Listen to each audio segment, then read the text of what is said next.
नमस्कार दोस्तों।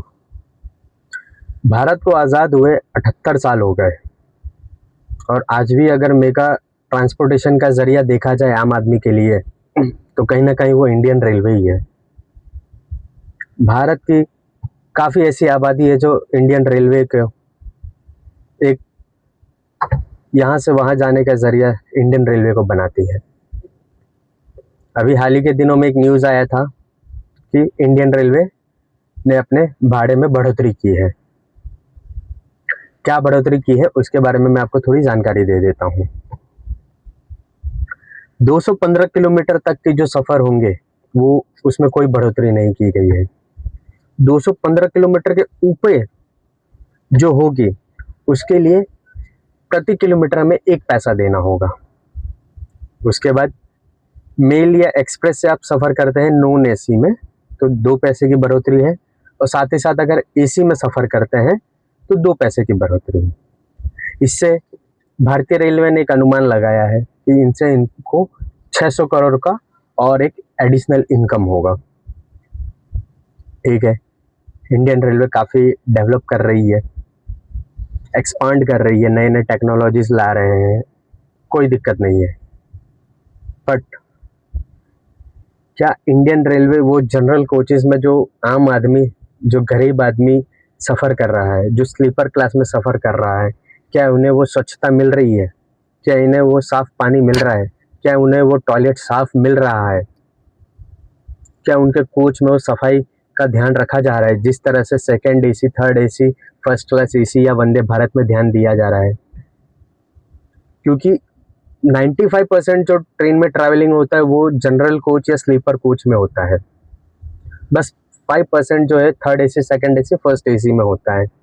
तो इतने बड़े जो तबक्का है जो भाव बढ़ोतरी के लिए देने के लिए तैयार हैं, तो क्या उनको ये फैसिलिटी मिलेगी? दूसरी सबसे बड़ी चुनौती जो भारतीय रेलवे पैसेंजर्स को होता है वो है ट्रेन लेट होने का। काफ़ी उदाहरण आपने देखे होंगे कि ट्रेन अक्सर लेट हो जाते हैं। उसके बाद जो कनेक्टिंग फ्लाइट होता है, कनेक्टिंग ट्रेन होता है, वो अक्सर हमारा छूट जाता है। तो क्या रेलवे इस पे ध्यान दे रहा है? और ये पंक्चुअलिटी पे ही यस्टरडे जब मैं मोबाइल सोशल मीडिया देख रहा था तब, अब क्या कहे, अभी इतनी टेक्नोलॉजी बढ़ गई तब जाके ये इंडियन रेलवे अपने आप को प्राउड फील कर रही है कि 80% ये लोग पंक्चुअलिटी अचीव किए हैं। 80% मतलब 100 में से 80 ट्रेन टाइम पे पहुंच रही है। अब ये कौन सी ट्रेन हो सकती है? शॉर्ट डिस्टेंस वाले हो सकते हैं या ज़्यादा डिस्टेंस वाले हो सकते हैं, 12 घंटे के ऊपर वाले हो सकते हैं। क्योंकि सबसे ज़्यादा जब आम जनता को परेशानी होती है वो ट्रेन लेट का।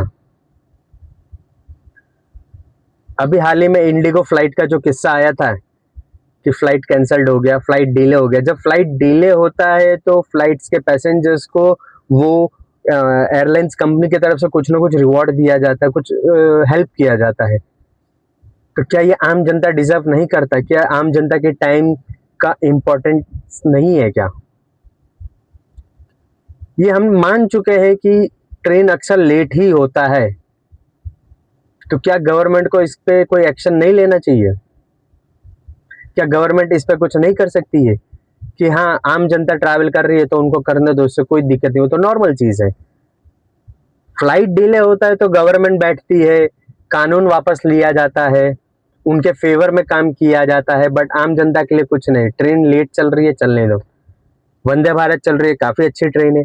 एक वंदे भारत को एक स्टेशन से पास करने के लिए उसके पीछे कई ट्रेनों को रोक दिया जाता है, जिसमें लाखों पैसेंजर अफेक्ट होते हैं, लाखों पैसेंजर का टाइम वेस्ट होता है। इस पे कौन ध्यान देगा? आम आदमी पे कौन ध्यान देगा?